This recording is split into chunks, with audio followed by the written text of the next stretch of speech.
Ladies and gentlemen, welcome back to 42, the place where we will always believe in the need for drums and guitars and desperate poetry. And right now, with our good friend Ryan, the host with the most. How are you doing, buddy? I'm great. How are you? I'm doing good. Can't complain. It's currently -3 degrees in western Pennsylvania. So you owe somebody temperature? Yeah. You owe something? Like, how does that even work? It's -3? The system's messed up when you owe something. It's like -3? It is -3, yes. It's rather cold outside. What does that mean? So it's like 3 degrees below? Below zero. And zero is relative to what? Well, it's 32 degrees below freezing. Yeah, okay. Anyway, so you owe temperature. Yes, it's my cold out. It wasn't too bad earlier today because it was all sunny and it was like 8, but 8? Yeah, I had to get out and like, isn't a single snowman? Yes, I had to go and snow blow my driveway. Yes, I own a snow blower. Do you really? Yeah. Is that like, okay, so that's kind of like a garden tiller, but it and a vacuum combined? No, it what it does is it's sort of more like what are those things that you shove logs into, right? No, a shredder.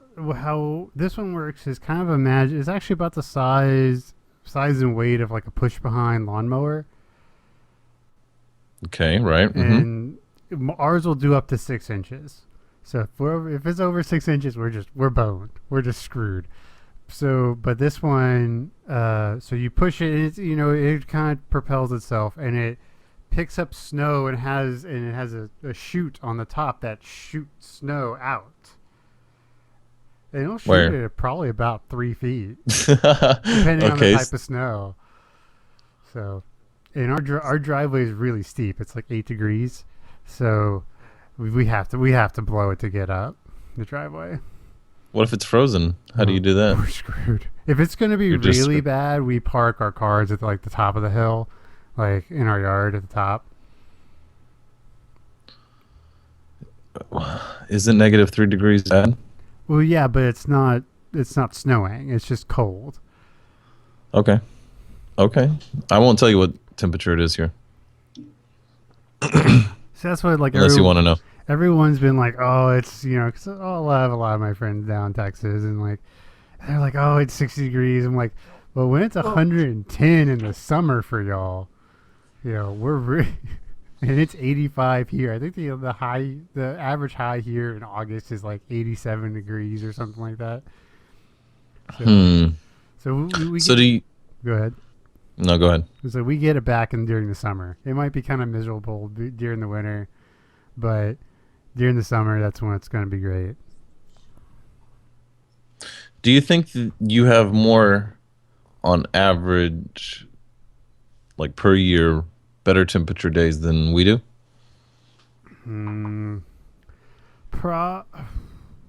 What I would consider better temperatures, yes. Right. Well, yeah, like that classic, like 70 to 85 degree sunny. Just that good. Maybe. Because it's 74 today. Wow, that's warm. Yeah. Like, I think it's been above 40 like 5 days since I moved here. It's been what? I think it's been above 40 like 4 or 5 times since I moved here in October. No, thank you. I don't know. I like it, but I like the cold. So it's all about dressing right. Once you get the clothes, like the right clothes for it, it's not a big deal. Right, like there's no such thing as bad weather. There's just inappropriate clothing and inadequate forms of transportation. Pretty much, but I mean, don't get me wrong. When it's snowy and really windy, like it was yesterday, like we were getting like a mini whiteout yesterday, that's bad. There's no getting around it. That's just terrible. Yeah, was it snowing real bad? Oh yeah, it was. Like I said, it was basically a whiteout for about 20 minutes. Like we were sitting at a restaurant and we looked outside and we could barely see the cars in the parking lot. You know, one of my favorite things about driving in the snow Hmm. is like when it starts to snow, it's like engage warp drive because the snow's all coming towards you like something out of a Star Wars scene when you're taking off. Hmm. This doesn't show it super well, but you can kind of see how snowy it was. Is that at the restaurant? Yeah. Damn. Do you drive home in that? No, we waited. What happens if it doesn't stop snowing? Well, eventually you get out, but it wasn't supposed to, check the radar. It wasn't supposed to stick around for too long, so. Oh, I see. I see. Yeah, I think whatever you got yesterday turned into a little bit of rain for us today and dropped the temperatures from 80 to 74. Dropped. Yeah, rough life. Oh, but, I mean, luckily up here they know how to handle the snow. Like they were scraping our road like every hour and a half. Big old trucks with scrapers. Do they scrape the concrete or do they leave like a little bit of? I've always wondered that. Is there like a layer of slippery shit or do No, they scrape they it all the way to the scrape it. concrete? They scrape it and salt it. So the roads are just replaced all the time or just shitty? Oh no, they're pretty good. They don't. I mean, they don't. I haven't seen really that many bad roads, but I've heard it really depends on what township you're in, because Okay. the towns do their own road maintenance and stuff. Oh, But I the see. highways, Okay. I mean, the highways are in good shape. Really? Okay. Mhm. Well, I guess they're just used to it. Yeah, and one of the thing is here is they don't get the extreme temperature changes, which makes the roads a lot easier to deal with, and they don't break as much. Because it really causes a lot of road issues is really Right. hot and then really cold. Because it has something to Right. do with the mix between concrete and asphalt, and like if it gets colder, you want more concrete, but if it's warmer, you want more asphalt or something like that. Something like that. I- Yeah, the expansion and the cooling Mhm. and the different. Yeah, the difference. It makes sense. And- I mean, I'm no scientist, but you could explain it to me, and I'd be like, yeah, sure, okay. Yeah, the thing I have to get used to here is like the temperatures don't swing a lot like they do, especially in Oklahoma. So in Oklahoma, it wouldn't be too uncommon to see like lows in the 30s and highs in the 60s or 70s. Yeah. Here It's like that here. low in the 20, high in the 30. Like it's a much smaller window than I'm used to seeing.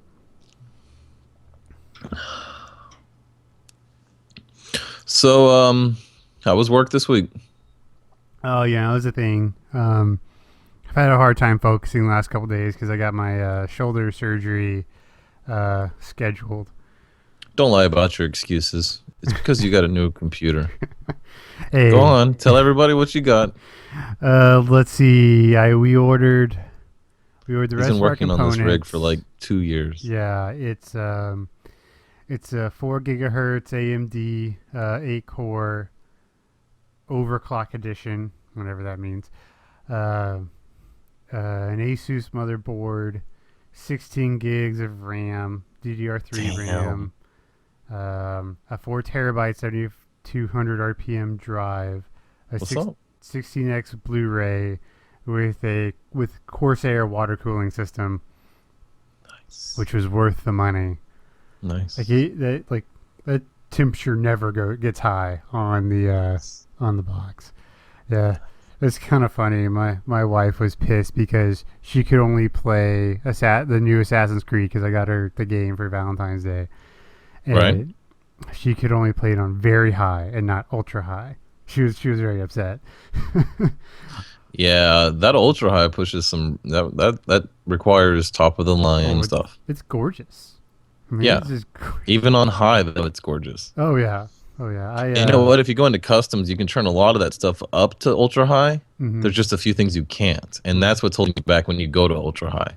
Right. So you can go in there and turn like I don't know. I don't know. You can go in there and turn stuff up that I find that the shadows is usually what kills me. Yeah. I mean, Dynamic shadows. I did kind of, I probably went middle road with the graphics card because you can spend a lot of money on a graphics card. Yep, I'm saving up currently for a 980. Nice. We went with the, $700. ooh, yeah, ours was two. Woo. But I really want to play. Yeah, that's what my last rig cost. But I really want to be able to play GTA 5 on 4K, Yeah, and it comes out of the box supporting it. I've got a friend. He said that with the way graphics cards have progressed recently, and the way how graphics are, he says that like that graphics card will last you 10 years before it is outdated. If you can, yeah, once you get finally into the 4K realm, yeah, Mhm. I don't think there's no reason to really go much past that. And I'm willing to spend the extra money to get the Nvidia, like, and a name brand Nvidia. Mm-hmm. And I'm gonna eventually invest in the G-Sync monitor, so it synchronizes the frame rate with the GPU and the monitor, so you no longer get that mid tears in the center of the screen when the GPU sends half information from one frame while I guess, hang on, let me explain it. So the screen will refresh its frame rate Mm-hmm. in the middle of the GPU sending the information for the frame. So you'll get half of the old frame and half of the new frame, and you'll Okay. see that little black line in the middle. And that's called screen tear. Well, Nvidia sells Nvidia with the new more expensive cards have what they call G-Sync, and you can get monitors that have G-Sync, and it synchronizes the frame rate with the GPU's frame rate. So when it comes out, each frame comes out at the same time that the screen is refreshing, so you no longer get any screen tear. No shutter, no screen tear, none of that stuff. It just makes everything ultra smooth. 60 frames is actual 60 frames. Nice. And I'm looking forward to that. But it makes a 24-inch monitor, that's normally like, say, $100 Mm-hmm. with a GeForce. I mean, not the GeForce, but the G-Sync. Try 400. Yeah, that's about right. Mm-hmm. Yeah, we in preparation for this, when we bought a new TV, Yeah. a while ago now, we bought the LG with the IPS technology in it. I'm glad you went with the LG. They're good. Yeah, but have you seen the IPS stuff? Nope, I'm not sure what that is. It basically turns the television into a monitor. So Mm-hmm. it recognizes that it's plugged into a computer, and it changes its properties to update and refresh for a computer and not regular media or like DVD or something. It's really cool stuff, and it does help with ours because we do run a lot of stuff off of it. Do you know what resolution your screen at? Is it like the enhanced resolution so you can see monitor text real clean? Oh yeah, you can see it fine. That's cool. Yeah, and we got our media center running, which is awesome. We're using Kodi, which used to be called XBMC. Looks fantastic. We have, God, almost have a terabyte of data. We have over a terabyte on the on it already. So that's kind of nuts. Yeah, you mean like 2 Blu-ray DVDs or Blu-rays? No. How much are there? Like 5 gigs for Blu-ray? Depends. 8 gigs, 32 gigs. What is it? Like a lot, right? The straight pure rip is about, depending on the movie, between 10 and 26 gigs. Right. There's a lot That's of a stuff. lot. There's a lot of stuff in there that you can pull out though that brings down the size, but then I recompress them with Handbrake, which is a lossless form. You can do the MKV, which is lossless, and I can get it down to about 4 gigs of Blu-ray. So you can compress, say, let's just say 10 gigs down to 4 gigs and not lose any information? Nope.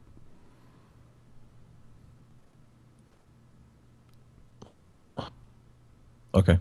How is that? Is that because it's transferring the information into a code that the algorithm recognizes? Yeah, pretty much. Okay. And that's just the basics, like stupid man version. Okay. Yeah, That's yeah. just how somebody would recognize it. Okay. All right. Whatever. That's cool then. Yeah, so it's So you have a terabyte of a 4 gigs worth of Blu-ray DVDs, or do Well, you that have and we like have songs? most of it's TV shows that I've been collecting. Um, You're such a hoarder of I TV know. shows and stuff like that. Like of digital content, I you're definitely have a hoarder. I have up to the most recent season of The Simpsons. Every other season beside the most recent. Forget that you can get it on free on a website somewhere. It's like, no, no, no. I have it. I don't have to worry about that website. Like, fuck that website. It doesn't have to be Uh, up for me. I have all of South Park, except for except for the most recent season. Batman the Animated Series. Do you have the South Park with the Muhammad in it? Yes, I do. Or is it unedited or the edited? Well, 200 and 201, which were the big episodes that they were going to Right. release, Mm-hmm. those were never unedited. You cannot get those.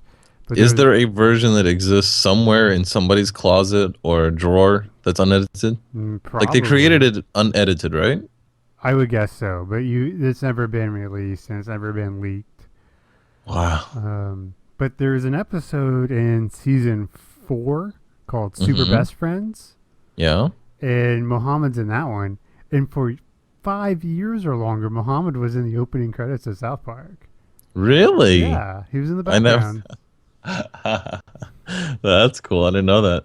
Yeah, and Super Best Friends. Do you remember David Blaine, the street magician guy? Yeah, absolutely. The guy that also did the ridiculous feats of human endurance and stuff. Right. Well, Like held his breath for like 14 minutes or something. I think they were kind of using him to. They were kind of poking fun at like the whole Branch Davidian thing, way back and way back. In This is Waco? this is season 4, so it's what 15 years ago, 20 years ago, whatever. And so Right, but the Waco thing, right? right, and Right, so where the David ATF Blaine burns has down. started this basically this cult, and he builds a giant. He takes over the Lincoln Memorial, so he has control of a giant, giant Abraham Lincoln.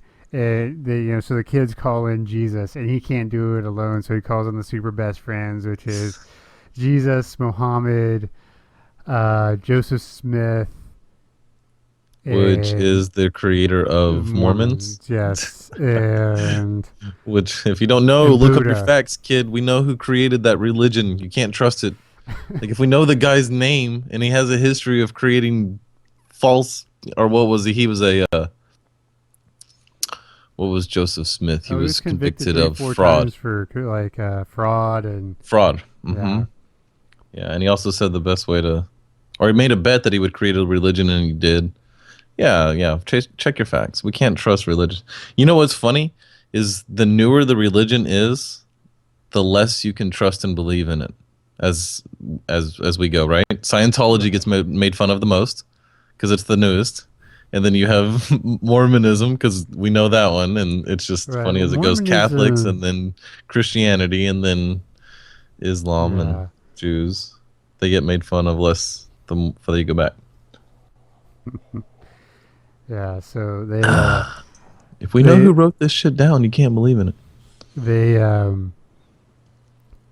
they decide the Super Best Friends with the help of you remember Tron? Like the original Tron. The Disney movie with Uh-huh. The speeder bikes. absolutely, where he's in the computer and Uh-huh. the speeder At bike. the very end, where like the guy's spinning in the face and stuff. He's got to throw the disc into.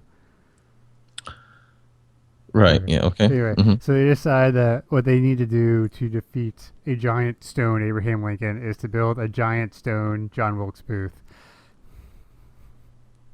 That seems logical. It does, yeah. It's like that's what they did, and he sneaks up behind. How you sneak up behind a giant stone Lincoln? He sneaks up behind him and shoots him. While he's watching a movie of some sort, right? Something, yeah. Yeah. Yeah, we watched That's that one today. Yeah, well, we'll do. Why? Because you're snowed in, Well, that we just really didn't feel surviving like for your leaving. life. Yeah. Oh, hey, yeah. Yesterday was Valentine's. How was that? It was good. You're married, right? I'm married, yes. How does Valentine's go for the married folk? Well, we Say that like I'm not married, which I am. We did gifts. Oh yeah, how would you get her? And if you can say that out loud. Yeah, well, yeah. Besides, He's like half of it. besides the D.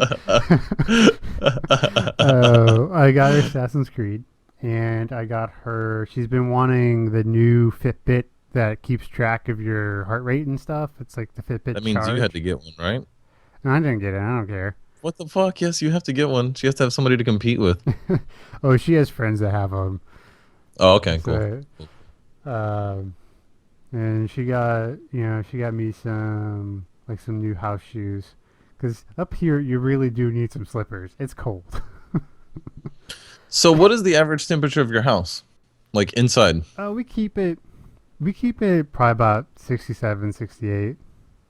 Like our house actually stays pretty warm, but we both like it cooler and it helps keeps the gas bill down. So it's -3, and you're keeping the house at 67. Yeah. So how cold are the walls? Like the air may be 67, but how cold is it? You know what I'm talking about? The difference between the Mm-hmm. where the air is a certain temperature, but the walls are cold. The room feels cold.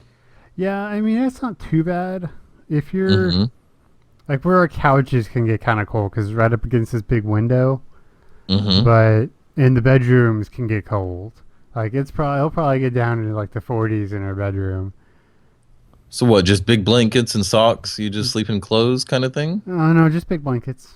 Just big thick blankets. Yeah, a That's couple fun. blankets. I like big thick blankets Oh, and it's snuggling fantastic. stuff. Yeah, yeah. Like The only problem is it's impossible to get up. I know, but the You're like, oh, thing, I gotta get up, and you're like, no, I don't. Never mind. but if you can Mm. get out of bed, you're awake because it's cold enough. You're like, oh my god. Right? Yeah. Yeah. You're like, okay, I'm up. I'm up. I'm up. That's funny. Yeah, like I think right now we have three comforters on our bed. 3. Yeah, Do you have any electric blankets or anything? nah. Those are dangerous. Yeah, I'm just not a fan of it myself.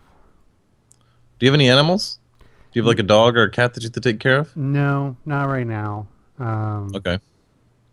We'll we'll probably get a cat eventually, but Really? Even with that kind of temperatures? they don't have to go outside. Oh, that's true. A cat does do the litter box thing fairly Mhm. well. Yeah, Yeah, I that's really want a hedgehog, but Kelly keeps telling me no. like they're spiky things, right? Yeah. Yeah, yeah. Like Sonic the Hedgehog, you want one? Oh yeah, they're super cute. See, I think you strike me as the kind of guy who would get one of those rats. Who would have like the pet rat that are cool, they're like little dogs almost. Yeah, The smart ones that are kind of assholes. I thought about it. Yeah, you strike me as that kind of guy. Because a hedgehog doesn't have enough personality for you. Like I think you need more of a pet, somebody that's like, because you're the kind of guy who talks shit to your pets. You need somebody who kind of talks shit back and responds, like a ferret or a rat, or I could even see you getting like a Jack Russell. You know what I mean? Where he kind of turns his head at you and it's just like, hey, don't do it, don't. Yeah. Yeah, we really want a dog, but we're not home enough to really. Um, Oh, between you and her, you're both gone. yeah, I mean, we both work 8 to 5. You both go to the gym. I mean, so the dog would be alone for 12 hours a day, and that's just mean to the dog. Do y'all go to the gym at the same time to like meet up after work? We used to. We haven't been recently, just because of schedules. Right. Kelly works basically downtown Pittsburgh, so it can take her a while to get home. Yeah. Like Is the her- traffic bad even? Oh yeah, it's 8 miles from there to our house, and it takes her 45 minutes. 8 miles? Mm-hmm. Oh wow, you're on totally different Oh yeah. terms than I am. Oh yeah. It's 8 miles is hardly the freeway for me. yeah. Oh, here like actually it's a pretty compressed area. But Yeah, that's weird because that's weird. Yeah, wow. Texas is just so big though. Everything's 30 minutes away at 70 miles an hour. well, You know what yeah, I mean? that's how Oklahoma was, and it's been hard to get used to it because like Yeah. basically in Texas everything is you measure it in miles. It's how far is it? Well, it's 7 miles away. It's 12 miles away. Whatever. Here it's minutes. Period. How far is it? Half an hour. That half hour could literally be 3 miles away sometimes. It's just the wrong. That's weird. Well, That's the, cool. the problem with a lot of it is a lot of the roads and towns were built before civil planning. Because our township was founded in like 1794. Damn. So, you know, and plus our terrain is makes it hard. Like we have to go through a tunnel to get to downtown, like through Really? a mountain. Really? Yeah, How long's the tunnel? mm, maybe a mile, half mile, Really? You ever get nervous while you're in the tunnel? all the time. If it's trafficy and Oh yeah. Well, the thing is, if there's a wreck in the tunnel, you're boned. You're fucked. There's no way around it. You are screwed. So there's always like 3 car lengths between me and the person in front of me when I'm in the tunnel. how does that work if there's a wreck? Because doesn't that cause traffic like both directions? They'll have to end up closing it off and Well, someone coming down the wrong way. Well, no. Well, there's 2 tunnels for each. There's 1 tunnel for each direction. Mm, So, but you basically have to come in and pull the car out. Oh, it's. yeah, that is I've heard miserable. of people getting stuck for like 2 hours, 3 hours waiting for the wreck to get cleared and get through the tunnels. You know, I heard a life pro tip was to keep a candle in your glove box for in case you get snowed in because that can keep you alive. Just Hmm. keep a candle burning. You might want to do that. Makes sense. Yeah. Yeah, just in case something weird happens and your car breaks down, you've got at least a little bit of warmth, which is enough to keep you from dying in like an enclosed car. Mhm. Especially if it snows in because that acts as insulation. Right. You might want to do it. I don't know. Yeah. May not. Yeah, we're working on it. We're working on getting our cars sort of winter proofed. Yeah. Like Mhm. I got one of those jumper batteries, like jumper Awesome. box for Mhm. Kelly, so she can always jump her car no matter what. That's cool. Yeah. Awesome. So that's, Yeah, because cold weather kills your batteries. Oh yeah. Mm-hmm. Oh, it's bad. Like hers. There's a couple times where hers was like it's. It takes Come some on, poor doing. Honda. But Yeah. her car stays in the garage, so that helps. Yeah, mine doesn't. And tomorrow that's going to be very, very cold. What tomorrow? Well, get in your car. Yeah. Yeah. Oh, in the Saturn, right? Yeah. Yeah, we talked about that. Sorry for the noise. It's people were like, I never really understood the need because I don't have them, but I never really understood the need for like steering wheel warmers until I moved here. And now I want some so bad. Do you have to do anything special to your car? Like, do you have to do like block warmers or anything? No, it's not that bad. This is in Alaska or parts of Canada. It sounds like it to a Texan. Yeah, I can understand that. It sounds like you're gonna die if you just go outside for a few minutes. Well, yeah, it's not too uncommon for for like schools to get started like 3 hours late so kids don't get frostbite at the buses. Okay, yeah, you just live in a different world than I do. Yep. Now the good old north. I never thought I'd be here, but here I am. You like it though. Yeah, it's definitely taking some getting used to. The people are nice. Terrible drivers. Have you ever? Is it the weather and the cars and the No. conditions that make them bad? No. Or if you put them in like Nevada, they'd still suck. Oh no, they would still suck. Have you ever heard of the Pittsburgh left? No. Okay, so it's not just common; it's expected. Where, okay, say you're in an unprotected left, right? And your light turns green. If you're the first car, you are expected to make the left through the unprotected left. So you're in the so I'm in the turning lane. No. Like say it's like one like, or yeah, you're in the turning lane, sure. And I'm gonna get the green light but not the green arrow. Right. Right, which is this light that says I can go but I have to yield to the oncoming traffic. Y'all are gonna get the green light at the same time I do, Uh-huh. and I'm expected to just like fishtail it around like some initial D style, and just go for it. Basically, yes. This is called the Pittsburgh left. It happens every day. Are there? Does the second car expected to go for it, or is he No, expected to stop? he's expected to stop. So there's this unwritten rule. It's like just let the first guy go. Yeah. Like, I've been honked at because I didn't make the Pittsburgh left. What in what way? The second guy behind you in the Yeah. turning lane was like, I mean, "You're an asshole," yeah. because I was gonna make it the next time. Like what? Yeah. That is so weird. Okay, so I was going up a sort of one of like those 270-degree clover leaf exits. So you exit and it kind of takes you over a bridge over the interstate. Right. I had someone pass me in the the clover leaf in the corner, one lane. Someone passes me in the shoulder. That's awesome. Oh, it's something else. Like, take your life into your own hands every day. That's why you need the Rex, man. I know.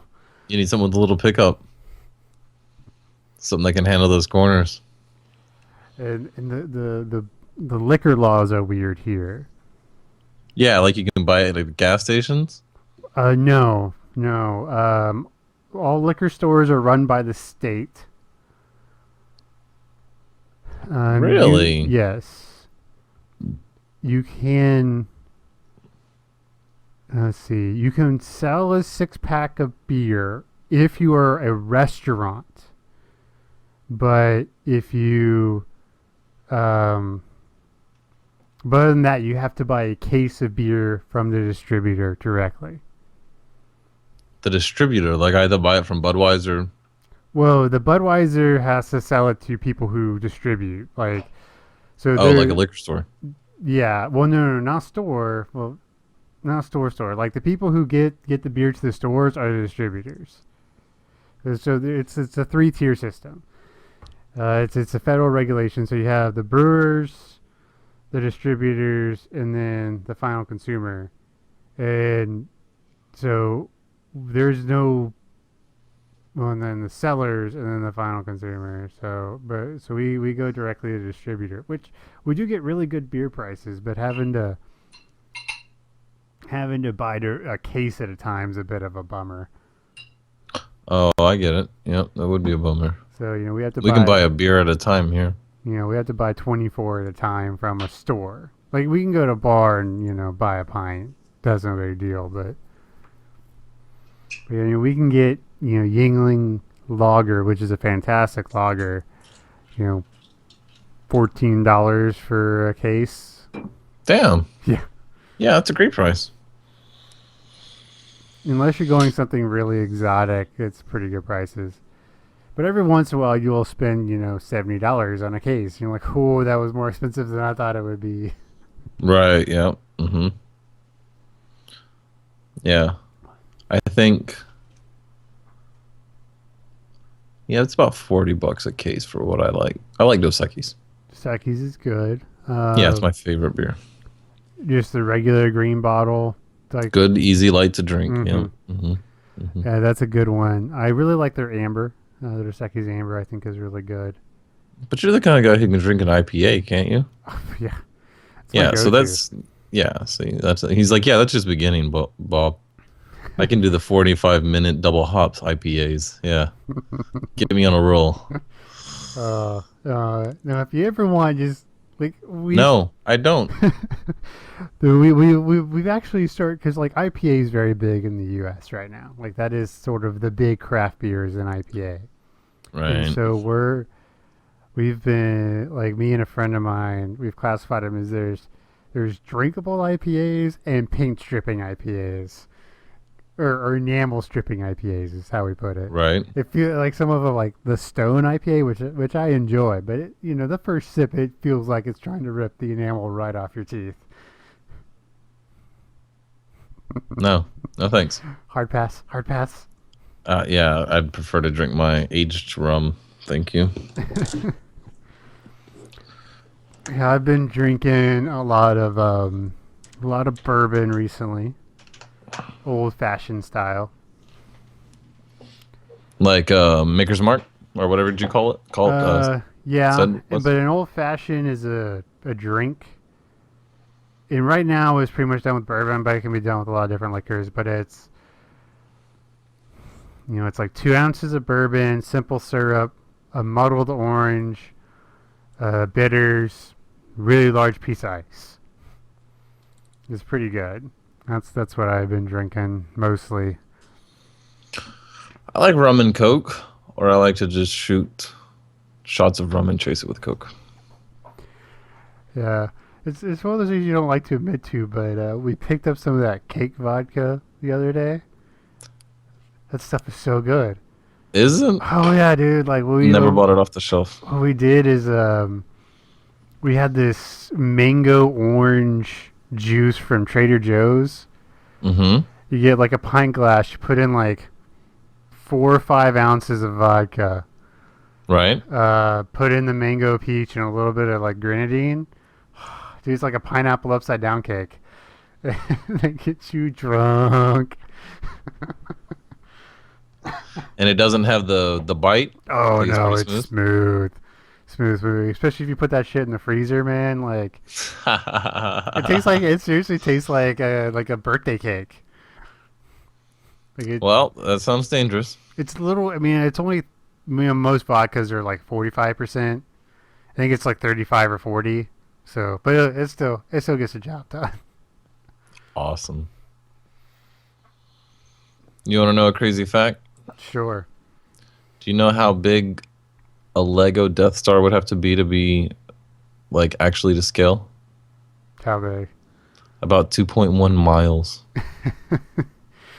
That's incredible, isn't it? Like 1/100 scale, 1/1000 scale. God, what is the scale of the average human is 1.6 meters tall. Let's see, a Lego person is 1.5. Oh, scale for a Lego person? Yeah, for a Lego. Yeah, a Lego Death Star to scale for a Lego person would be 2.1 miles. Jeez, that's huge. That's no moon. I think it would cost $350 trillion to build. In Legos. Could you imagine the man hours? Like, someone's just... Just some poor dude, right? Like some dudes in like some harness, like half a mile in the air, upside down, putting shit together. Like Da Vinci painting the Pristine Chapel. That's funny. That's funny. Just one guy, 16 years of his life. One block at a time. Have you seen some of the crazy shit they do with Legos? Oh, yeah. Oh, yeah. I went to Disney World and they had the Lego World at Disney. Oh, yeah. That's my little brother's favorite place in the entire universe. Don't blame him. It's not a bad place. Like the dragon in the water. The dragon in the water. That's exactly what I was going to tell you about. Yeah, the dragon in the water. Hell yeah. Yeah. And last time when I was there, they had... who was it?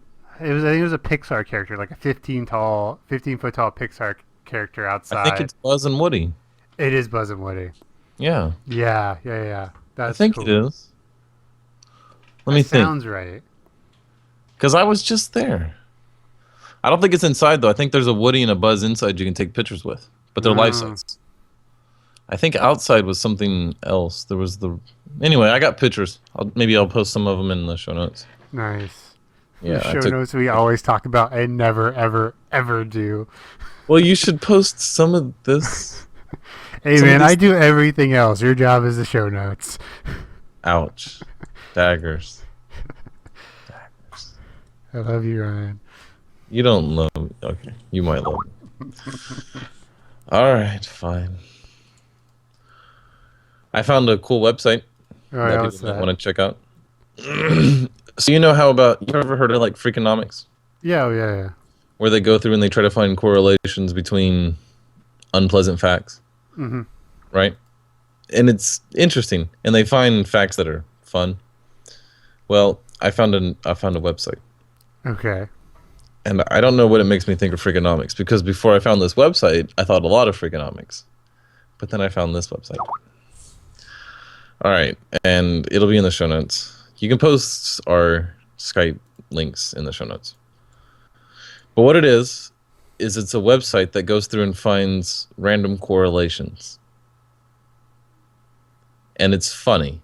And they're really very close. So like US spending on science, space, and technology, correlating between suicides by hanging, strangulation, and suffocation between 1999 and 2009. They almost mirror each other. And it's just funny. You can find the number of people who have drowned by falling into a swimming pool correlates with the number of films that Nicolas Cage appeared in by that year. Per capita consumption of cheese correlates with the number of people who have died by becoming tangled in their bed sheets. Where's the... Which one? I'm looking. Correlation. I guess that's R squared. Sorry, my statistics training is taking over a little bit. Okay, hang on. You explain to people why this is wrong, and I'll be right back. Okay, well, no, it's not really wrong. It's just... let's see here. So, in this graph, it could look... Like, it looks right, and it looks like... it'd be very interesting to see the percentages. So, even though they correlate, I mean, it's 99% correlation. It may not be as close as it appears. I'd really have to look at the numbers. But it's interesting, nonetheless. Anyway, I thought it was a fun website. Yeah, the Nicolas Cage one feels like a bit of a stretch. Yeah, it looks like a bit of a stretch even when you look at the graph. Yeah, but it's fun to... The problem with the correlations is the over time... Like especially the science, space, and technology one, that's pretty close. But it's how they interact over time that is weird. Because I mean, it's not horribly uncommon, but it does have. But because a lot of times, because generally predictors like this, things that are correlated, one is sort of predicting the other. It's leading, and a lot of these they go back and forth between being the leader and being, or leading or lagging. I find the one between the honey production of bee colonies and the juvenile arrest of possession of marijuana, they almost inversely mirror each other, like really well. I thought that one was interesting. That is interesting. But they have nothing to do with each other. Like they're not connected at all. This is an example of being able to mine data after the fact. This is just like confirmation bias. This is all this is. Well, then they most likely had a program that had all of this information already in it, and then they just found things that matched, that had, that had graphs that were close to each other, and then shrank them down and, expanded them to make them look good. But I just think it's funny, and it makes you wonder about Freakonomics. Could that, whatever. It'll be in the show notes. Something fun to look at. Yeah. Yeah. Freakonomics is interesting. I read the first book. Theirs is they have a little bit more thought and a lot better proof behind there. They're also trying to do different things, and more of it's like looking at least in the first Freakonomics, it was more of looking for economic principles in weird places. Right. Like, does what we believe to be normal economic thought hold up in drug trade, stuff like that, which for the most part does. You have your it's very supply and demand. You have your increase for an illegal good. You have your tulips. All sorts of good stuff. It was a great book. Yeah. Whenever I do my PhD, I want to do that for MMOs. take an economy, a game Yeah. economy, and see how close it mirrors what we believe to be uh, real economic thought or accepted economic thought. Because It'd be interesting. I have a theory that real economics, especially like the stock market, are going to be moving and are moving closer and closer to game economy than the other way around.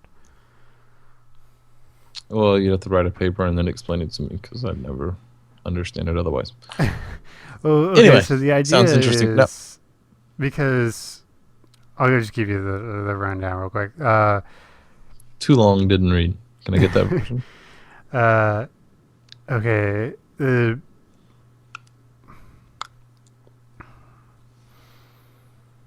MMO economies, especially large enough ones, WoW, Destiny, Diablo. yeah, Hmm. big ones. They Hmm. ought to have very specific, they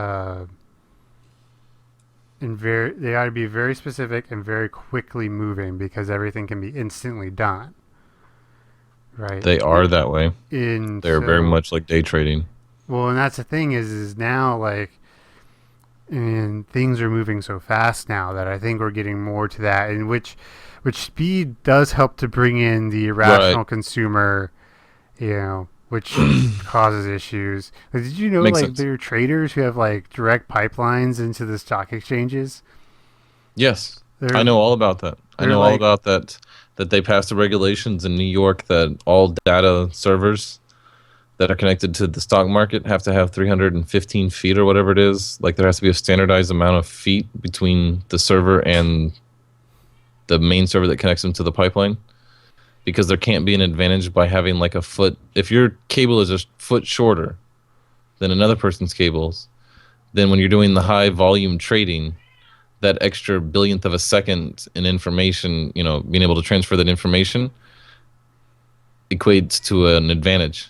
So right, they had to make it where all of that was standardized. So even if you're 1 foot away from the backbone, or if you're 315 feet away from the backbone, the farthest away you could be, they all had the same amount of cable so that no one had an advantage. Did you hear about the guy that built the pipeline from New Jersey to, I don't remember where he built it to, but it's a straight line from two really important places in the stock market, like Boston and New York or something. that's And his probably is Chicago and New York. it's Chicago and New York or something like that. And it's more straight than the other line by like 20 feet, but allows him to transfer information at like a thousandth of a or billionth of a second faster than the competition. So essentially, everybody has to use his line, otherwise they're behind. And a monopoly is what one of the competitions tried to argue. And he's like, no, other people could use their other line. It's just I just have an advantage that's Right. not, yeah. And he won. He wins the argument. And it's just like y'all are arguing over billionths of a second. Hey man, when billions of dollars are riding, I don't. Yeah, fuck that. it's That's where Skynet's going to come from. oh no. Anyway, I got a more fun question than stock market All bullshit. right. What's your most expensive fuck up? Most expensive fuck up. Yep. Where you were like, ooh, that shit happened. Hmm. Life's grand. Everything's fun. Next thing you know, 14 grand in the hole. I had a car blow up on me. Yeah? And maybe shouldn't have bought, but I was lied to. Lawyers were involved, but it cost me about $8,000. Yeah? Yeah, that Mazda 3 Speed. Hmm. Great Or car. Mazda Protege Speed. That's what it was. Great car. You want to know mine? Yeah, of course. So, when me and you were younger, we rollerbladed. Uh-huh. Aggressive inline, right? Right. And I secretly always wanted to skateboard. But there was a lot of peer pressure to either be a rollerblader or a skateboarder, and my group was rollerbladers, so I was a rollerblader. No big deal. I really enjoyed rollerblading, and it was one of the main reasons we were such good friends. But I always wanted to be a skateboarder. So when my son turned like 7, he wanted a skateboard. And at this point in my life, I live in apartments and I have a job and I have money. So I'm like, fuck yeah, dude, let's go get skateboards. I didn't say fuck yeah to my 7-year-old, but the equivalent of a Yeah. 7-year-old, like, hell yeah, dude. Or not even hell, but whatever, right? So we go get the skateboards. And we're skateboarding in the parking lot for a few days or whatever, no big deal. And he was like, Dad, can we go to a skate park? And at this point, the neighborhood or the community that I lived in has free mini skate parks all over the place, which usually consists of maybe like a quarter pipe and like a fun box and maybe like a big giant concrete hill that's real smooth and maybe like a little bit of a wave hill that you can ride on, right? Mm-hmm. Well, the one that I was like, well, let's go to one of those skate parks and we'll just ride around and we'll go up and down those little ramps. So we're hanging out one day and it's me, him, and my little brother, and we're riding on our skateboards. And I get tired. You know, it's just like towards the end of the afternoon. It's like, all right, we've had enough. We've been riding for a while. And we've been riding down this little fun box that has like, imagine you had stairs. So you got like a 6-inch drop, a foot-long stair, 6-inch drop, foot-long stair, right? Right. But imagine instead you have a 6-inch drop, a foot-long stair, and then the rest of it is just a wedge ramp. It's just smooth. So like those stairs just have like a piece of plywood or a piece of metal that goes all the way down smooth. And you're just supposed to jump off the fun box down the one stair and then ride down the wedge. Well, everybody's like, all right, let's go home. And I'm like, all right, well, let me do it one more time. I just want to do it one more time because we've been doing it all afternoon. Famous last words, man. One last time. So I ride around, I go over the thing, I go over the wave hill, I come back down, I go over the fun box, I come down across the flat top, and I go to ollie. And when I go to ollie, it's like click, and the board just kind of disappears. And I just imagine doing a slow motion cartwheel, right? So you're just kind of rotating with your belly stays the same direction, but your head starts to go up below your feet. So you're turning to your left. That's the direction I was going anyway. So I'm just kind of rotating to the left, sideways, head over heels. But I'm doing it so slow that when I get to where I'm going to land, I'm either going to land on my hands and catch myself and like hit my back, like my head, or I could like tuck and roll for it. Well, what I did for the whole flip is keep my hands out, like I was just going to put my hands down. But at the end, I was like, oh, that's going to hurt. I should roll for it. So what I do is I tuck my arms and like drive my shoulder and like I'm going to try to roll backwards, but I don't do it in time. And I land on my shoulder and my head right here like a wedge, and my legs go kind of over this direction like a scorpion, and I land on just that left shoulder and everything drives over, and then I flip over horribly. 14 grand to fix my shoulder. Wow. And that doesn't even count for the damage and suffering. You know, when they talk about suing for damage and suffering, It's like, I get it. My arm hurts every day and every night of my life.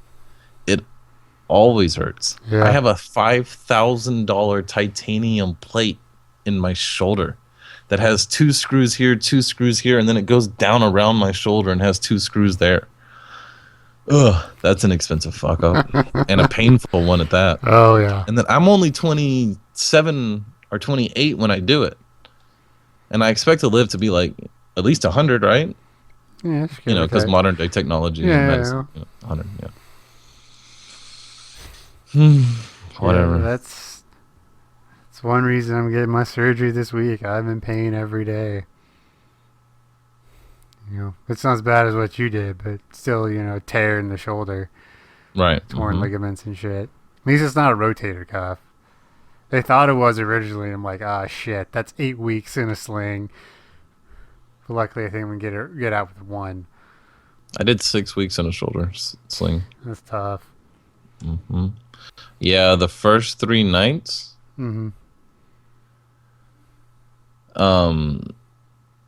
I told the guy that gave me the pain medicine when it first happened, like the first time I go see the doctor, before the surgery or anything, like just the next day after it happened. So it happens at 7:00 at night, and I'm at the emergency room till midnight because the emergency room sucked where I was at. And I was in the waiting room for 3 or 4 hours with a shattered collarbone and shoulder socket, whatever.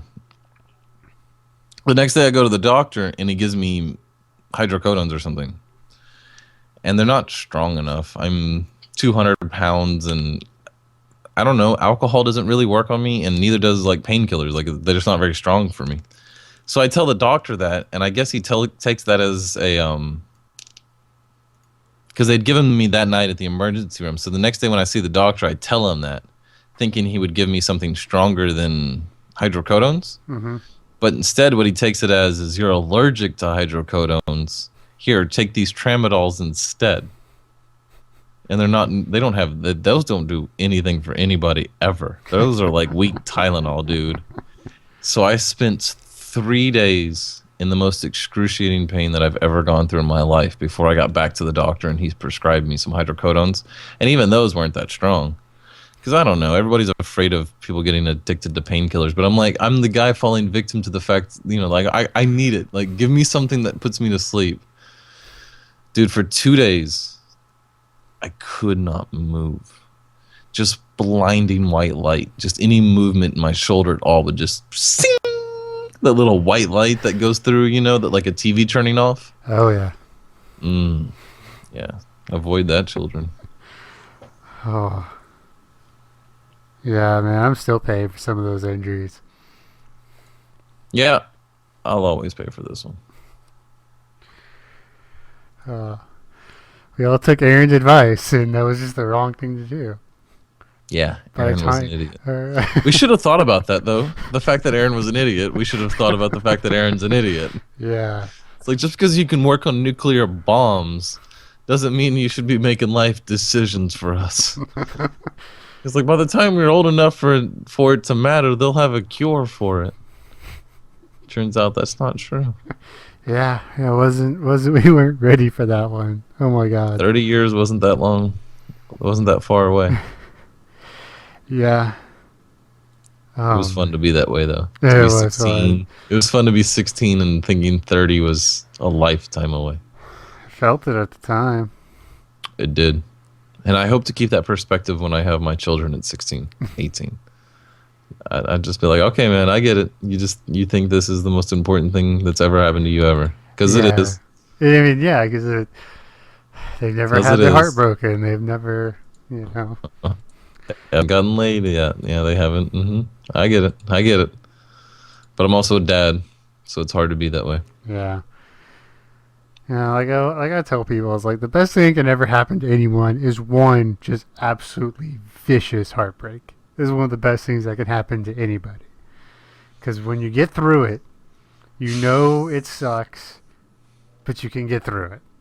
Right. Because, because every time you have that first bad one, and it just, it feels like the entire world's going to end, and then you get over it and find someone new and... Just avoid getting that one pregnant. Yeah. Yeah, trust me on that one, children. Right. You want another question? Go for it. You remember the movie Castaway? Mm-hmm. You remember the fact that he doesn't open one of the packages? Right. He keeps one of the packages as his driving force. Right. If you were the director or the whatever, what would you have put in the package? Oh, I don't know, like a book or something non-sequential or Really? non-sequential. You wouldn't have put something fun like an emergency satellite phone? Something crazy like that? Or a survival where it's kit? going to, I mean, maybe it was porn. It would have been kind of funny if it had been porn. That'd have been funny. That'd have been great. Porn. Okay, yep, we're both going with porn. But, he got some nookie from that girl that he delivered the package to, so. Yes, he did. Mm-hmm. It's a great movie. Everybody should watch that movie. With the package is one of the MacGuffins. What? Like what's in the box? Yeah, well, Moments. a MacGuffin in cinema is a term that is used to describe a thing that is because it has to be, and it drives the plot. Like the box and Ronin. Like the box and Ronin, You have no idea what's in the box, the papers, but you have no idea what's on those papers. Like why they're so important. The The the package. the Ark in Raiders of the Lost Ark. Or Uh, the what's in the briefcase in Pulp Fiction. right. Hmm. Uh, That's a MacGuffin. R2D2 is a MacGuffin. He's there and he What? helps drive the plot, but he's not really important to the plot. That's a Okay. yeah. Okay, I get it. That's a better way to explain it. Hmm. Hmm. So yeah, it's that package is just sort of a MacGuffin. Okay, now here's something I want to. Have you heard of the Tommy Westfall theory? No, Okay, I don't know who Tommy Westfall is though. okay. There was a show I think in the '80s called Saint Elsewhere, and it's this guy. This guy developed it to point out how people who really think that continuity being the end all be all are kind of stupid. And so in the show Saint Else, I'm pretty sure it's Saint Elsewhere. I'll have to look it up. Um, What is it called? I think it's Saint Elsewhere. Saint Elsewhere. Anyway, go ahead. Keep going.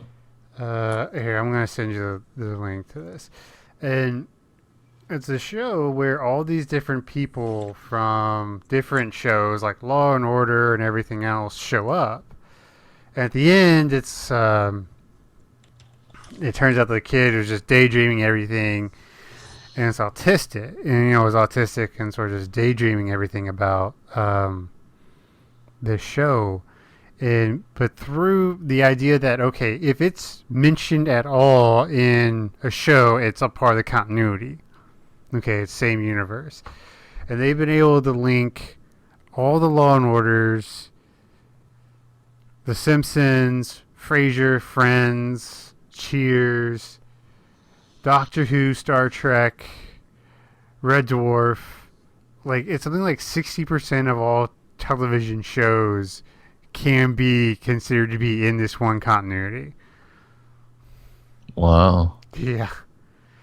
It's actually really interesting to check out. That is cool. That'll be in the show notes for sure. Hmm. Yeah, I'll have to send you a video. There's a video explaining it that I watched, and it's just like, wow, who knew that this one show I had never heard of before. It was so important to the world, so to speak. Cool. We'll try to find that video and put it in the show notes too. In that same vein, if you could choose a single character from TV show or movie to cut out, like if you could just remove it from the universe completely, who would you remove? Oh man, that's a hard one. Well, besides the obvious, right? Which one? Well, If you take Jar Jar, yeah, but yeah. then those movies instantly become a lot better.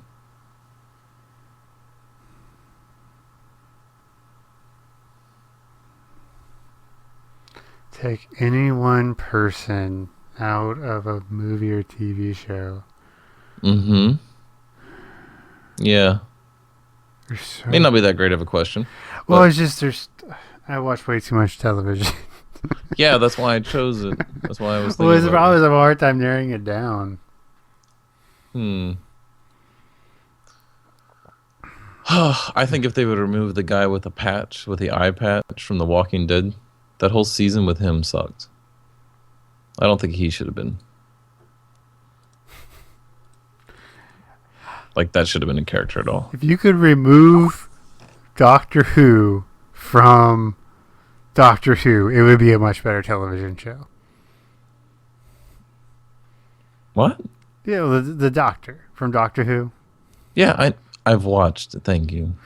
This is a little bit of a nerd podcast. Yeah, I mean, I think it would be a better television show. Like, How? It just randomly, this TARDIS shows up and this chick's like, I'm going to make a phone call to the police. And instead she gets transported to the future and I don't know. she has to figure a way. The Doctor is just, it's very Deus Ex Machina, Hand of God. It's very much or as I like to call it, oh shit, I just blanked on it's IMO writing. No. You're on your own. Ah. 'Cause I don't even know what you're talking about if you got there. TAMO writing. Okay, sure. You could Okay, have just so said been like Bob 4F2 writing. I have no idea what you're talking so about. there's a joke. There's a math joke where I got this thing from. It's this big long equation. Um, and it works out great. And this guy. He's like, well, what's this step here? And it says TAMO. It's like, what does that stand for? Then a miracle occurs, and that's Doctor Who. Yeah. Okay. You know, But that's a little bit of the Dresden Files too. yeah, and it bugs me. It bugs me when they do it. Yeah, it bugs me a little bit when they do it too. It like, and even though I did like the Hunger Games books, she was bad about it. Yeah. Like, It seems to be a hallmark of like really popular, like if it's going to ring with a bunch of people, like if a bunch of people are going to enjoy it, then it usually has to fall into some type of cliche or stereotype. well, I mean, they're stereotypes and cliches for a reason. Yeah, exactly. Yeah. Have you ever heard of have you ever listened to the Four Chords song by Axis of Awesome? No. You should hear it. It's fun. I'll send it to you, and if you get a chance, we can put it in the show notes or something. Okay. But anyway, I got a little bit of a more fun question. All right. Shit. I was gonna say something. But yeah, Something. like Doctor Who is one of those shows that I want to like really bad. And I like everything about Doctor Who. I love the setting. I love the iconography. I love how it looks. I just really dislike the show. Yeah, I've given it 2.5 cents and just couldn't really get drug in at all. Just never could get there. And then after that, I don't give it any after. I stop watching and never go back. Yeah. Yeah, Kelly used to be really into it too, but now she doesn't really watch it. I've seen a lot of it. After David Tennant left, I was like, meh, pass. And they got rid of Rose and that whole storyline. Right. Yeah, she's one of those girls that's, I mean, she's cute, but she's not like that pretty. But God, she did it for me. Which one? Which one was Rose? The first, okay, so the new series, right? Yeah, you like the first one of the new series? Yeah, the blonde girl with the kind of big teeth. Yeah, she was alright. Mm-hmm. She was alright. And then the What? the redhead from oh God, can I remember her name? She's actually gotten kind of big time. Karen Gillian is the actress's name. Oh yeah, she's I told Kelly if she ever comes a knocking that she's gonna lose. Karen. What? Karen Gillian. Hold on, I'll send you a link.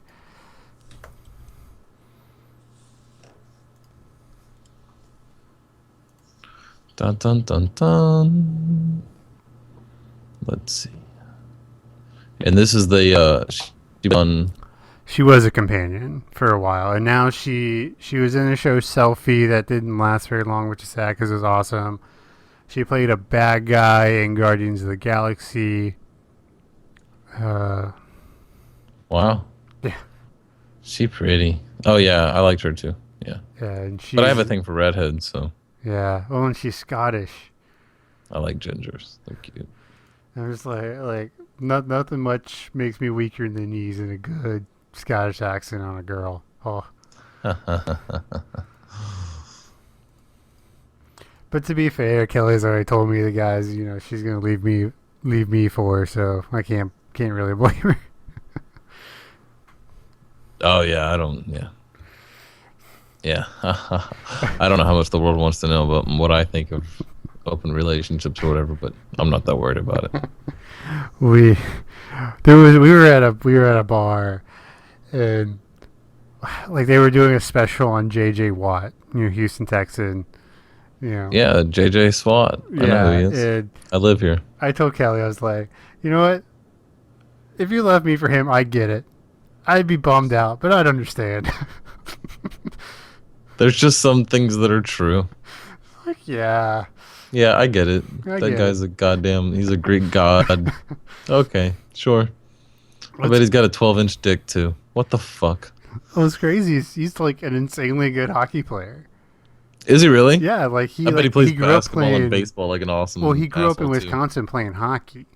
No And shit. then, like, he was really competitive in hockey, then gave it up to play football. That's cool. He's good on his skates, especially for a guy who's like, what, 6'10" or something ungodly huge. Yeah, but he's also just good on his feet. Yeah. Like he's just Jay Watt's awesome. He's Do what? he was up for some awards here, right? What about you? You cut down a little bit. Wasn't he up for some award this year? He finished second in the MVP voting this year. MVP. That's what they wanted. They wanted. They let him do some receiving and stuff this year, trying to. Well, yeah. What's The thing that is, A, some of those catches he made were incredible, and B, he played some tight end in college. It's not like he didn't. They were doing it to be a stunt. Like he's a little like he could legitimately be a tight end in the NFL if they wanted him to be. No, it worked out. Yeah, no doubt about it. Yeah. That's not what I want. Yeah, 6'5", 290. God, that guy's a beast. A beast. What the fuck? Pewaukee, Wisconsin. Pewaukee. What's crazy is like how like high school recruits are graded like stars, and like the more stars the better they are. He's only a 2-star recruit. But now Really? he's arguably the best player in the NFL. It's got a lot of heart. Well, the thing, especially with like football, like the difference between an 18-year-old person, 18-year-old, a 22-year-old, and a 25-year-old man is There's a big difference. I mean, it's a big difference. Mm-hmm. I'm shocked how much my body changed, between 20 and 25. Absolutely. Absolutely. You Hell really yeah. grow into it a bit. You mature a lot. Yeah. Like how much my shoulders have gotten a lot more broad in the last 5 years. Mm-hmm. And you start picking up some of that mature man, that old man strength. Yeah. Like where you got a real grip. You can hold on to shit. Yeah. My grip strength still sucks. It's like I'm a pretty all in all, I am a pretty strong dude, but I cannot grip. It's just not my thing.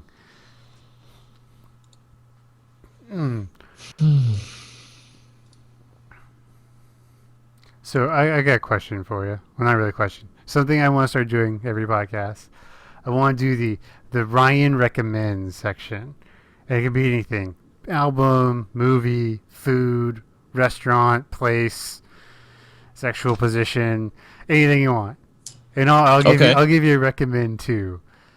Ryan recommends? Ryan recommends. So what do you recommend? Okay. Ryan recommends.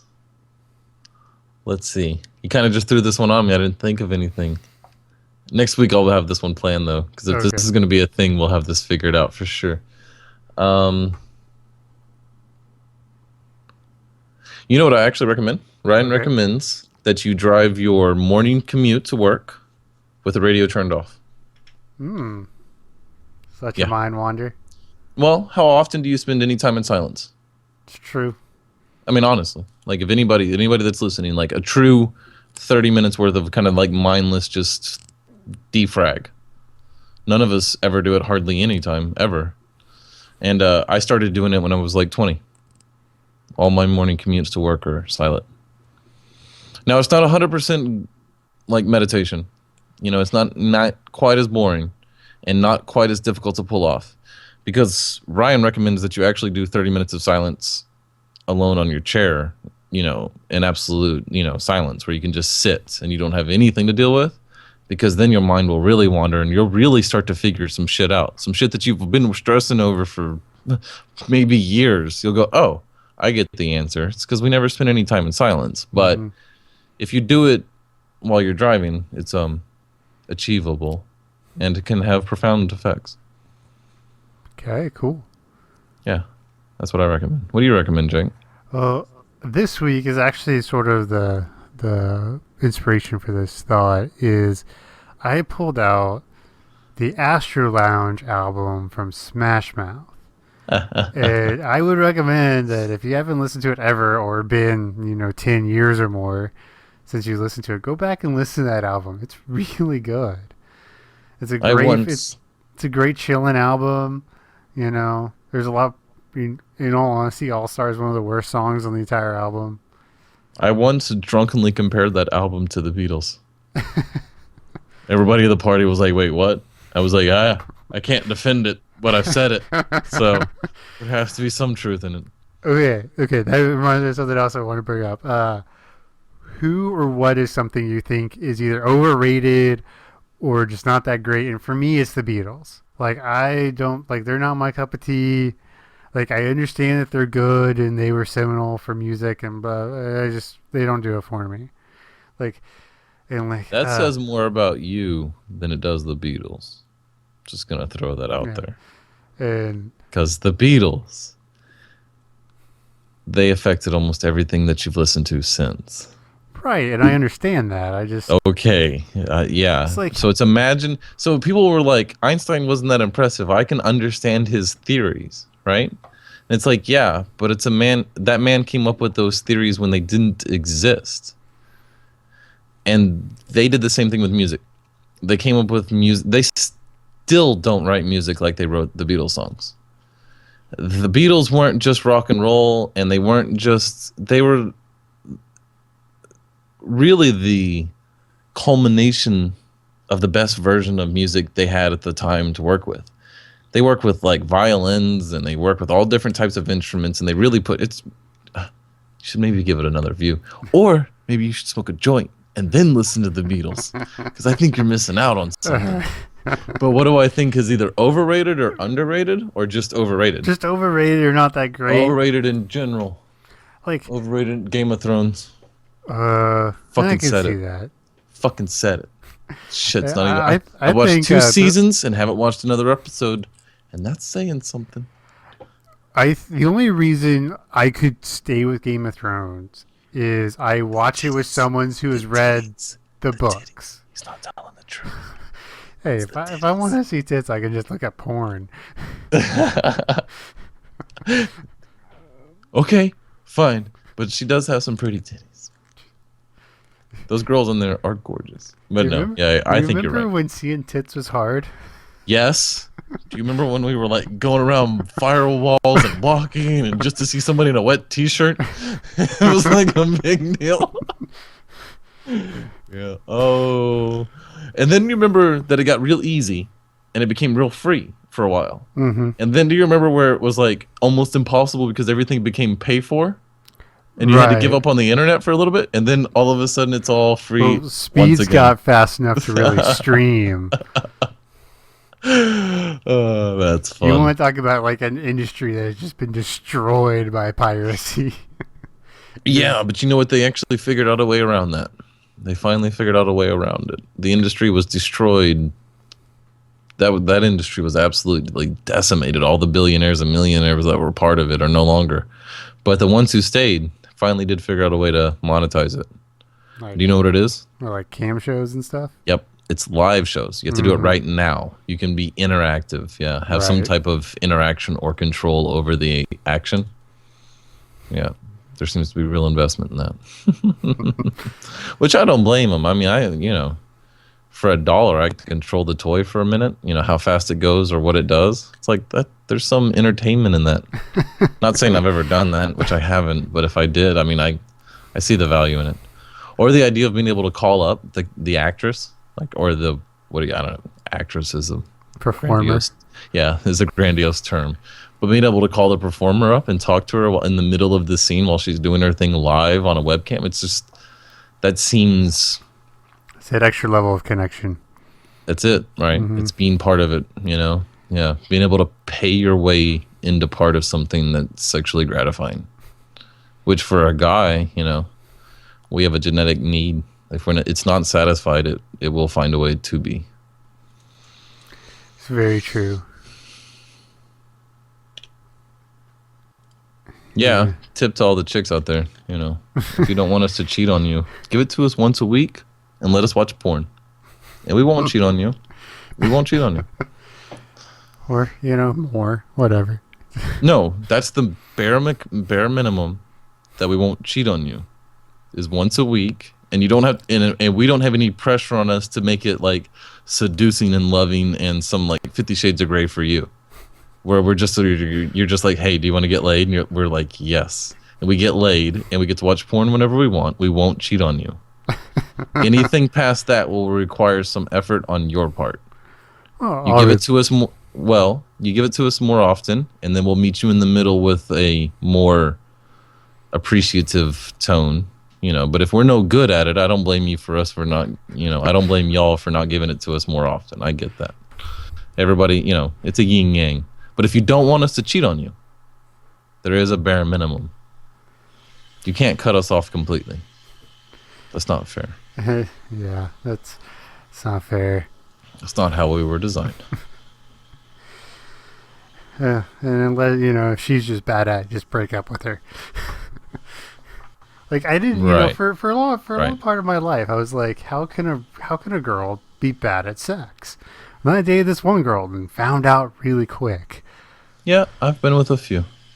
Yep. You know what's funny is I've been with a chick who's really into sex, really enjoys it. Like it's really one of her things, right? But was actually just really, really shitty at it. It's like, you have to spread your legs, right? Like, that like me getting access to that part of you is a thing. It's a requirement here. It's a thing. Like, could you just spread your legs just a little bit? Like, stop pushing me away.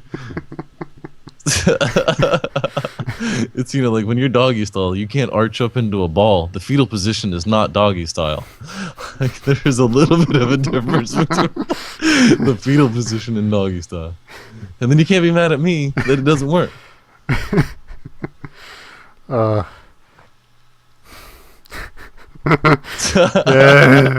There's like the things you're about to say, and you're like, this is gonna go on the internet. Maybe I don't want to say this. Those just are the in things case we absolutely do get say. famous. Yes, that's absolutely the things you do say on the internet. Because those are the things people want to hear. So, I did run into a girl once that was like, I'm a virgin. I'm a virgin, but you can put it in my ass. You're like, I don't think you know what that word means. Yeah, that's what I was saying. I was like, I was too drunk to care, but you're like, hey, that sounds like what? That's adoption? I'm gonna have to tell some of my other friends about this. Yeah, it was one of those nights where, like, I wasn't driving and I was on a mission. Like, I had like shots and beers and car bombs. Whatever else it took, yeah. Oh yeah, I mean, I was on a mission. I might have had a little shot of antifreeze at one point. I don't know what I was. I don't know. It was just it was a Friday night. And I was on a mission to just get wasted, and I accomplished my mission. And somehow drunkenly convinced this girl to come over. All right, which I think is a pretty big accomplishment, being that wasted and still talking to a girl. They're coming over at like midnight. Because at that point, there's only one thing that is. A booty call. That's right. A booty call. So we were talking about recognition and what gets overhyped or underhyped. Uh-huh. Kind of in that same idea. Which band do you think deserves more recognition? Like which band do you think was like cooler right now?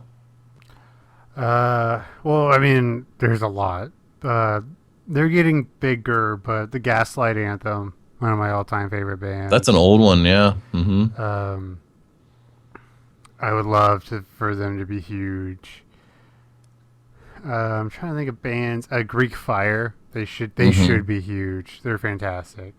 For as big as Cake is, I wish they'd have made it Well, like they were super pretty famous. big in the '90s, Yeah, but I wish they'd have really made it.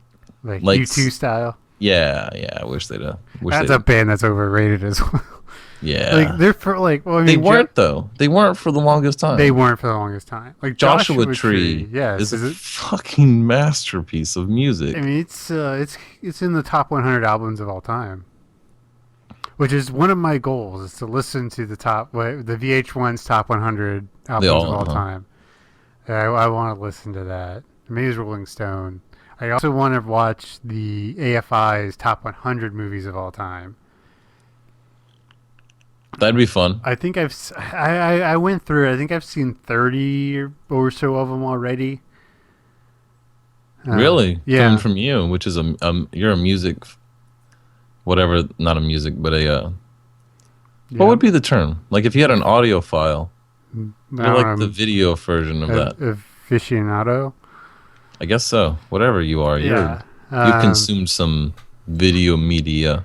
Yeah, and some of them, I don't know. Some of them I just don't care to see.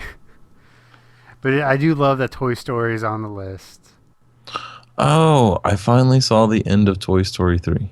Oh, yeah. Man, spoiler alert, but I cried. Okay, when did you cry? Like, in the furnace? Or when he's giving the toys No, away? the furnace, I was... Maybe it's just me, but I was like, there's no way. There's no way this ends this way. Could you imagine? And I thought the claw was a cheesy way out, right? Mm-hmm. Because I was like, where did the aliens, how did they get to the claw? Wait, okay. But I wasn't going to overthink it. Fair enough. When I cried, is he unloads the box of toys to give to the girl. Oh, I know. Right? No big deal. I was like, okay, that's cool. That's a great place for those toys because they already had chose to leave Andy and be donated themselves, and they just happened to end up at a shitty spot. So if they chose an awesome spot like her, which is already demonstrated earlier in the movie that she's awesome with toys, awesome. And then she looks into the box and she goes, my cowboy, right? And he looks in and goes, Woody, right? So Andy grabs Woody out. And I was 7 or 8 when the first Toy Story came out. So I identify with Woody on a real level, right? Because Woody's about the same age as me, or he's a little younger than I am, but it really rings true. And that moment when she goes to grab Woody out of his hands, and the animators did such an awesome job because he kind of jerks it back before she can grab it, and he has that look of like terror and concern of like, no, you can't have Woody. And in that moment, I realized that Woody had chose to put himself in that box to be with his toy friends, and that Andy was going to make the decision because I knew the movie was just going to pan out that way, right? Like, and that's when I cried. I knew that Andy was going to make the decision to give Woody to this girl. Oh, fuck, dude. Could hardly handle it, man. Oh, yeah. Gosh, I did that damn. too. Toy Story turns 20 this year. I cried. What can I say? I cried. Tears running down my face. Yep. And I'm watching it by myself because my son had already gone to sleep, because the movie ends at 9 and he goes to bed at 8:30. So I'm watching the last 30 minutes of them trying to escape and the fire and not tornadoes, but the furnace, and God damn it. That shit's intense to even talk about now. Because I care about the Woody, man. Like, Toy Story was a big part of my life, right? Yeah. I was 10 years old when it came out. And I think he's 7 in the movie, so that kind of makes sense, Yeah. I need to sit down and I need to take a Saturday and watch them. Just 1 to 3. All 3? All 3 in a row. I think it is awesome, though, that there can be the 4th now. There's no reason that they can't have all of the characters again with her being the her being the guy. Yeah. I mean, part of me just wants them to leave it alone. Like, stop. You put out 3 amazing movies. How often? Yeah. Can you pull it off again? Just let it be. Can you get Tim Allen and Woody and Tom Hanks and all the characters? Yeah. is there anything new? You know, is it really, or is it just going to be a rehash of everything we've already seen? Just let it be. Like that's the thing. I like so many of these movies. I'm just like, you know what? Instead of remaking them, go write something new, and Hmm. try to be great again. You know, it's it just pisses me off so much. I'm like, just stop it, stop it. You know, like I liked Ghostbusters. I Oh, liked Wreck-It Ralph. I loved Wreck-It Ralph. It was new. It was new. It was It was funny. cool. Oh Hmm. yeah, I I loved mean, it like kind of had a Tron feel to it, but on a different level. It was fun. yeah. I loved Wreck-It Ralph. It was a Oh, great Wreck-It movie. Ralph. Oh yeah, that's I knew when he's tearing up the car. Did you not like get all like choked up? Like Oh when she's yeah. and she's like, Oh yeah. no, no. Mm-hmm. Oh Yeah. god. Oh. Something. I yeah, that was a good one. But for the most part, there's just no new ideas anymore. I also enjoyed the yeah, well, I guess spoiler alert. But when Ralph was like I don't know. If you haven't seen it yet, just skip the next 45 seconds.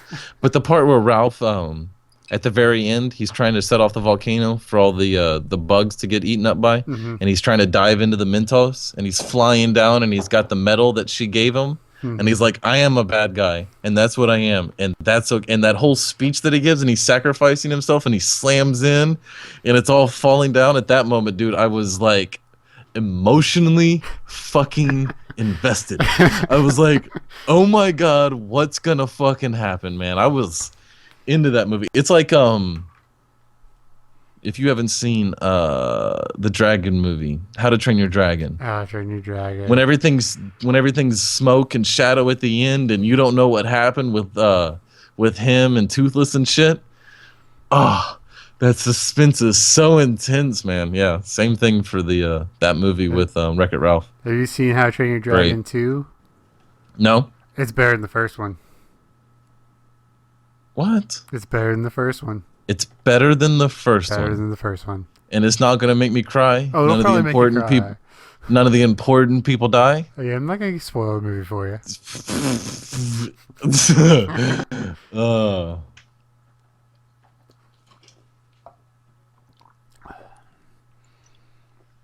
Yeah, that was the first Blu-ray I ripped with a new machine. is what the How to Train Your Dragon 2? Yeah, because I knew it was a newer one. I wanted to see how long it would take because the newer ones seem to be bigger. They recommend God damn it, I'm trying to remember. I think it's Wally. Wally. Yes, I think Wally's it's beautiful. Wally that you're supposed to test your systems with. Uh, yeah, it's nice because to rip and compress because I use two different softwares. It's about 45 minutes to rip and compress an entire Blu-ray now, and it used to take me like 3 hours. Okay. Wow, what are you using? Oh, the new GPU can do it so much faster. Yeah, and I'm using Mhm. this. I'm using Make MKV to rip, which is super simple. Like if you want to rip something, Make MKV is the way to do it, Okay. and it's free. And then Handbrake to compress. What is Handbrake? It's like video conversion compressing software. It's free too. Okay. Like some of these softwares, are like why do you do this for free? You know, at least I guess they ask for donations, but like some of these softwares are really incredible and they're free. I'm like, man, hope you have free time because that's like a full other job, just maintaining all this stuff for free. Yeah, I don't understand how some people find inspiration for what they do at all. Like I'm a real big fan of Reddit. Hmm. And there's some people on that are on Reddit and it's like how are you on every thread? How are you first comments on every important thing that makes it to the front page? Is this your job? Like what are you doing? Or the people on World of Warcraft.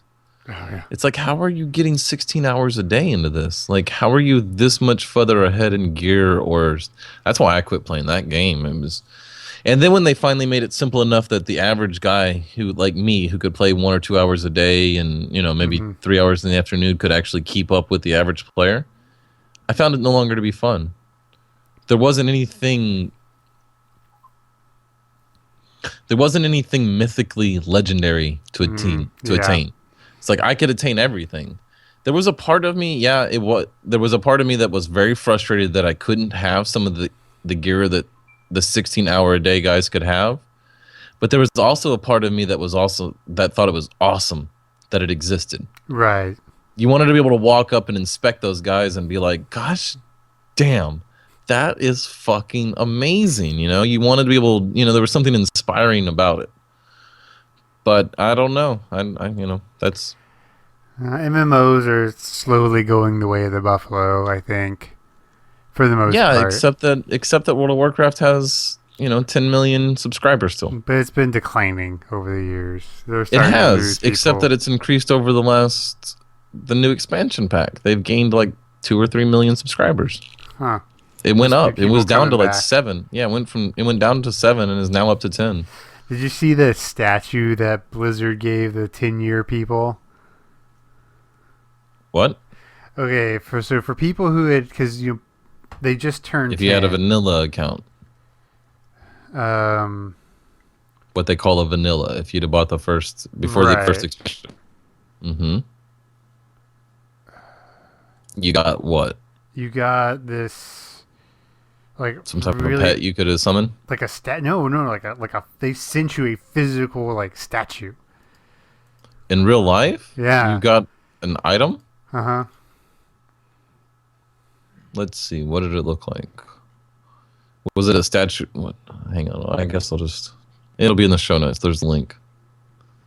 World of Warcraft 10-year anniversary. Here you go. Dun, dun, dun, dun. This is this is the easiest one right here. Check that link. Oh, all right. Show it to the people on the camera. See, wow, super huge.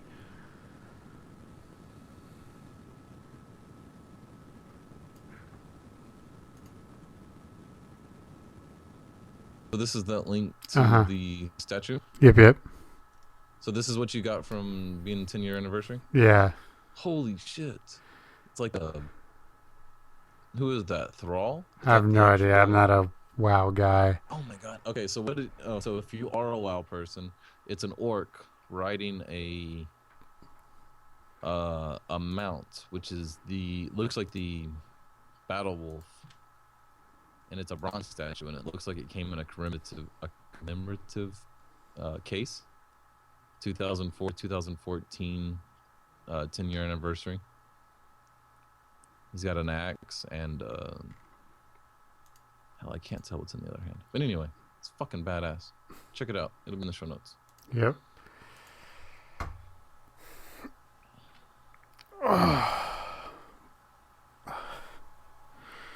Oh man, these next 2 days of work are gonna be terrible.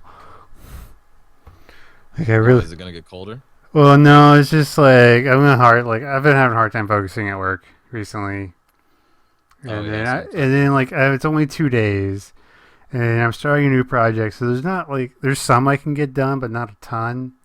Like when Mhm. I'm starting a new project, I really need a solid week just to go nuts on this thing.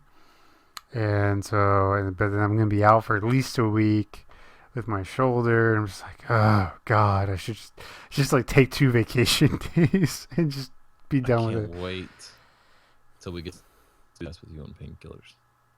it. All loopy and shit. That's gonna be fun as shit. Look forward to that next week, gentlemen. Ladies.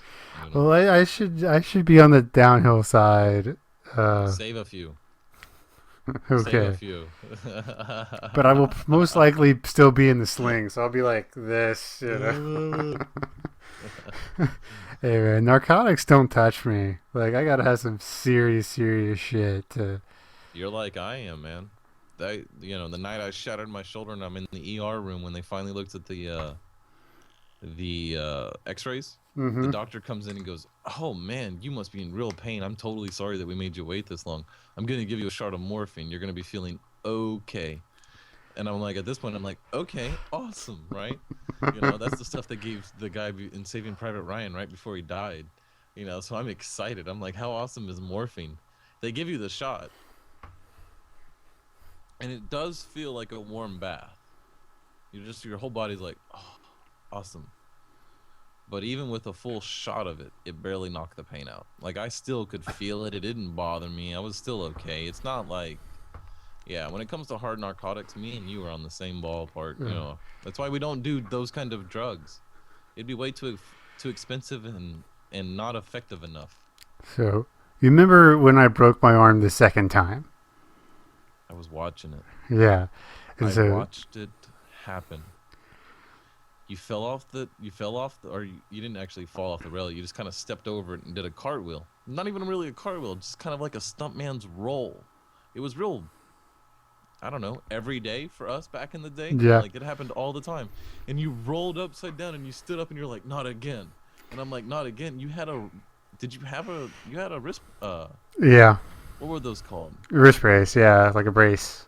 Yeah, a wrist guard. Yeah. You had a wrist guard on. And you pulled the wrist guard off, and your arm made a goddamn U. You could have put like water in it. It just went straight and then down and then straight back up and then straight again. I was like, holy shit.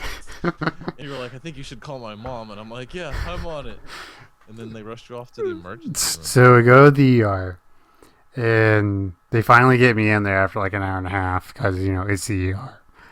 And they gave me a shot of morphine. This is about 4.5 inches up from your wrist. Yeah. Both bones.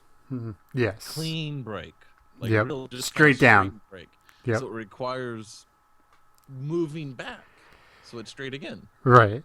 But after an hour and a half and sitting in the waiting room, your body's decided that, well, this is a good enough spot. Let's go ahead and start repairing. Right. And so so they gave me a shot of morphine. Mm-hmm. And they gave me another one. Right. So I'm at 2, still in pain. Because you're kind of hard-headed about narcotics. Yes. And then they're like, okay, we're going to give you this stuff. And this is a quote.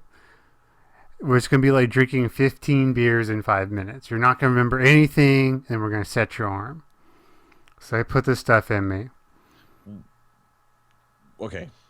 He says set your arm like it's no big deal. But what that requires is setting him down on a table, locking his wrist in a position, and locking his shoulder in another position, and then moving that said bone that was broken earlier so they're straight. Right. Okay, so so the drug works in a way that it doesn't actually kill the pain. It just impairs your memory of it. It doesn't stop any of the experience, but the idea is that the next day when you wake up, you don't remember, there's no trauma. Mm-hmm. So 2 shots of morphine and this drug in me. Mm-hmm. And the doctor, they get me in there. There's like 2 nurses, and the doctor comes up underneath and starts pushing up on these bones.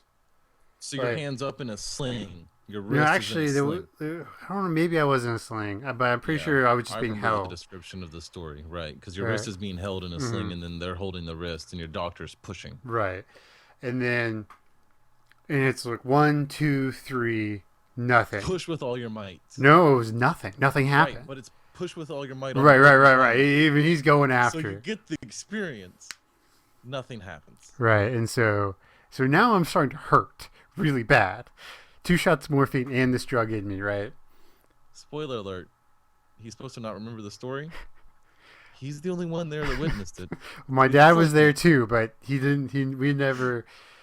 And so the doctor he goes at it again, and he goes, it's push, push, push, push, nothing. Like nothing moves, and then the doctor 2 times. This guy needs torture. Just like you could literally tell you if you wore women's underwear at this point. Right, and I hear the doctor go, huh, like he's like a frustrated grunt. He gets another nurse in there and repositions himself to where he's pretty much on top of me. But this is supposed to be okay because you're not supposed to remember any of it. And he goes, and he gets more on top so he can come down on me. And I think at this point you're crying into your dad's shoulder, right? Like he's holding Yeah, on to yeah, you, and yeah, you're just yeah. like bawling, like, "Hey, you've got to stop, doc." And it's like, "No, it's okay. You won't remember Right, this." it's bad. It's bad. Like, cause I mean, Yeah. it's he's been pushing on these two bones, and so third time is a put. It was a literal 3 count. It was 1, 2, 3, pop. Three nurses, a doctor, and two bones. My dad said it sounded like a gun going off. My Cock. Yeah, my vision goes foof to about this big, and The then it white. comes back out. It wasn't white; it was black. It just like full on Okay, blackout. just black. Yeah. And they give me another shot of morphine, and I'm just laying there, and I should not be feeling anything. I have 3 shots of morphine in me, and I'm just laying there in pain, just like sobbing. It Yeah. was the most painful experience of my life. And he It's like, described it in detail the next day to me. yeah, He's like, "That drug they gave me didn't work for shit."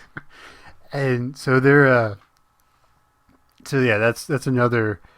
And I also am very tolerant to anesthesia. Mm-hmm.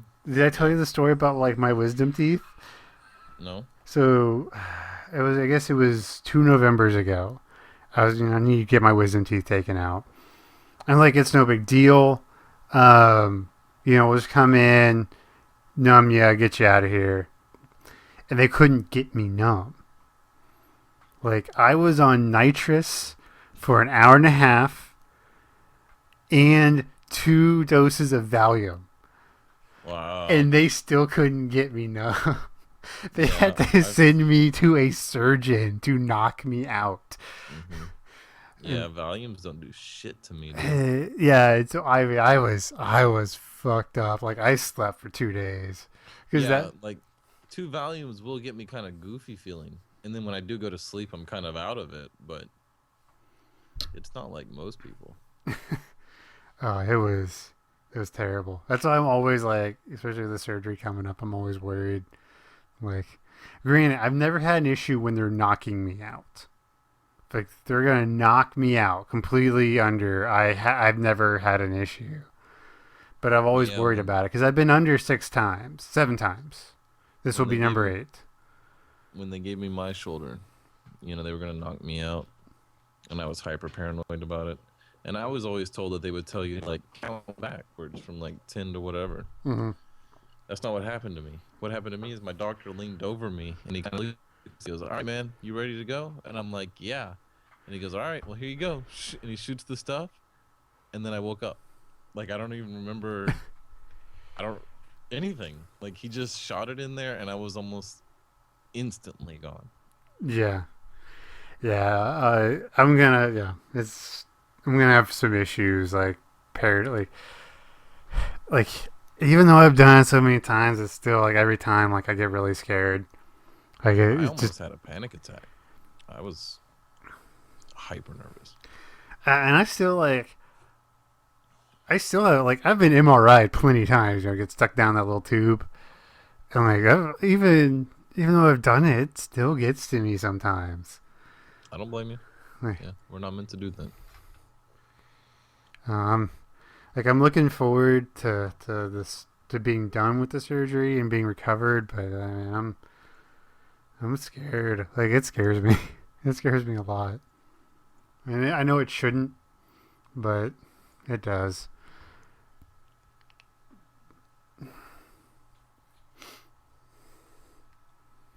Hmm.